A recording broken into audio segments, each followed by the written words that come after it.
When you're starting off as an electrician, whether it's for DIY tasks at home or for your business, there are quite a few mistakes you can make, especially if you don't have proper guidelines to follow. Today, we're talking about some of the dumbest electrician mistakes and moments from around the world. Failing to secure the outlet. You may think this is too obvious of a thing to miss, but you'd be surprised at the number of times people forget to secure electrical outlets properly. You need to make sure you tightly screw in the screws to the box the outlet is attached to. If you fail to secure it firmly in place, the outlet can move around. This can be very dangerous as it can lead to electrical arcing. For those unaware of the term, electrical arcing occurs when a circuit becomes overloaded or overheats. Not only can this damage your plug, but can also lead to fires in some situations. Securing the outlet becomes easier when you try to align everything properly. Safety switch versus circuit breaker. Knowing the difference between a safety switch and a circuit breaker is essential, and often newbies overlook this. You can prevent a lot of electrical accidents from occurring by using a safety switch. Before a threat can even occur, safety switches can detect shocks and switch off the electricity. For instance, if you have a faulty electrical appliance with wiring issues, the safety will disconnect the open and closed circuit, cutting off the electricity. On the other hand, circuit breakers turn off the power when too much electrical current is being drawn. Think of it this way. Your electrical device has a set limit on how much electrical current it can handle. If it starts taking more than the limit, the circuit breaker will break off the connection and disconnect the circuit. If your device takes too much current, it may lead to damage or fire in extreme situations. Generally speaking, most safety switches are easy to reset. In contrast, once a circuit breaker has done its job, you'll need to find another one to replace it, which is a simple task.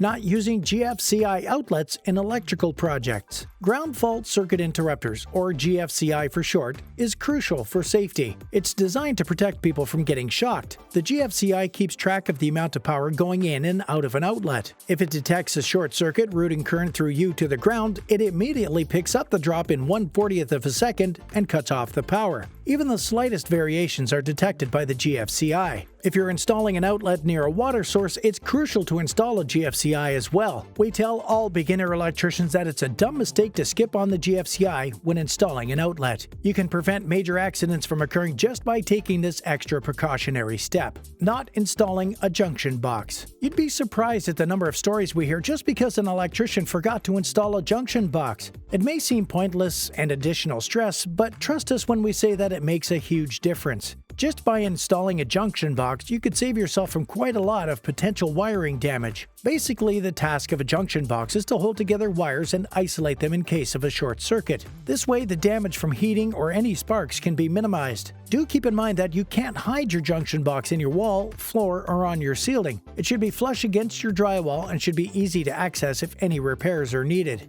Making wires too short in electrical projects. Sometimes when trying to upgrade residential wires, newbie electricians make the mistake of cutting the wires too short. While this is true that wiring can benefit from allowing a little room to move around in the electric box, cutting it too short is going to cause more trouble than benefit. It may even lead to a weak connection, which can lead to a dangerous situation. When cutting your wires, be sure to make it tight, but also give it enough room to breathe. Usually an extra 3 inches from the junction box should be good enough. Using different wire gauges.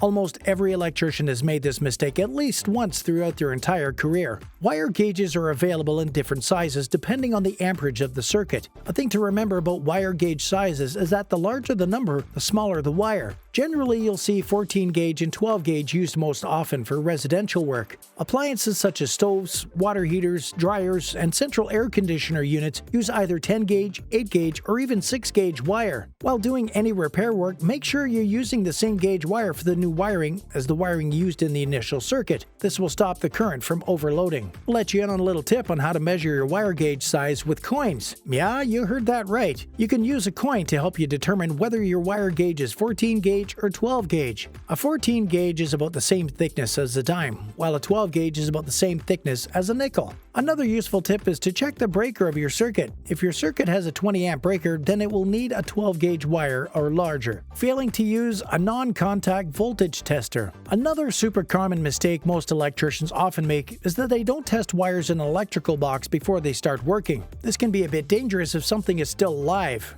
Firstly, you need to turn off all the effective circuits when starting on any electrical repairs. Next, make it a habit to test everything in an electrical box to ensure that everything is dead. An easy way to test is by using a non-contact voltage tester. Not only is it cheap, but it's quite accurate and helps make it safer for you to work. You can get a non-contact voltage tester for less than $20, which isn't too bad for a one-time investment as you'll be reusing the tool. You can use this on outlets, light fixtures, hot wires, switches, and even cables. All you have to do is put the narrow tip of the tester on the object you're testing for. If the light on your tester turns on, it's an indication that the power is still on. Reversing hot and neutral wires. Perhaps the dumbest and most dangerous mistake that electricians make is reversing the hot and neutral wires. If you accidentally connect the black or the hot wire to the neutral terminal, you could get the shock of a lifetime, and we don't mean this in a pleasant way at all. This is quite a common mistake, but just a little extra care and guidance can make it preventable. Always make sure you connect the white wire to the neutral terminal for all your electrical projects. You can identify the neutral terminal by the markings on it. It usually has a silver or light-colored screw. Then connect the black or the hot wire to the other terminal. If you see a green-coated or bare copper wire, that's usually the ground wire. You can connect the ground wire to the green grounding screw, to another ground wire, or to the junction box. Replacing fuses incorrectly. At times, if a fuse keeps blowing up, beginner electricians make the mistake of continuously replacing it. To them, it may seem as if replacing the fuse might help sort out the problem.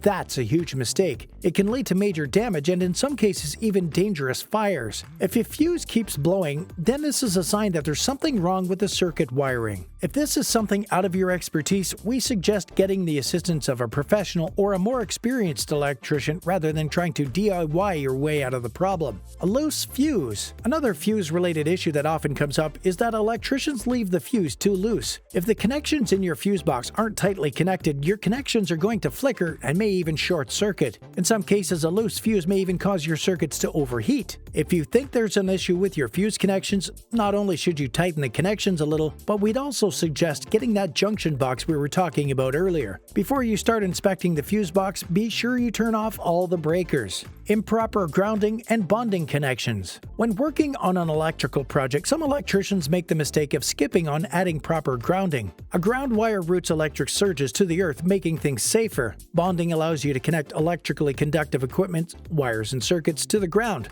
If you skip this step, there's a possibility that your breaker might not trip during a short circuit, which can be extremely dangerous. Overloading outlets. This is a seriously dumb mistake that should not be made. Sometimes electricians end up overloading power boards and outlets. If you pack a circuit with more amps than it can handle, it's bound to trip. If your power load is linked to bigger appliances, the danger is even higher. You need to ensure that you're not overloading your power board. It may be a good idea to familiarize yourself with the amp limit of different power boards. If you're already an electrician running your own business, or you're just about to start and grow your own electrical business, you must learn the 4 critical things electrical business owners wish they had learned before starting an electrical business so you don't make the same mistakes. Electrician Accelerator has put together a free training video that you can watch right now that will show you exactly how to start, grow, and build your electrical business the right way so you can consistently guarantee profitable work, free up your time, all whilst reducing stress levels and allowing you to have a sustainable and more profitable business that works for you. In this free training video, you'll also learn how to generate a steady stream of jobs on demand and with predictability month after month in your local area without relying on word of mouth and referrals, how to stop competing on price with other electricians and escape your competition, how to convert at least 90% of your quotes and estimates into sales, and how to command premium prices and attract high-quality customers that will be happy to pay more. Click on the link on the description below the video. And that's it for today. See you next time.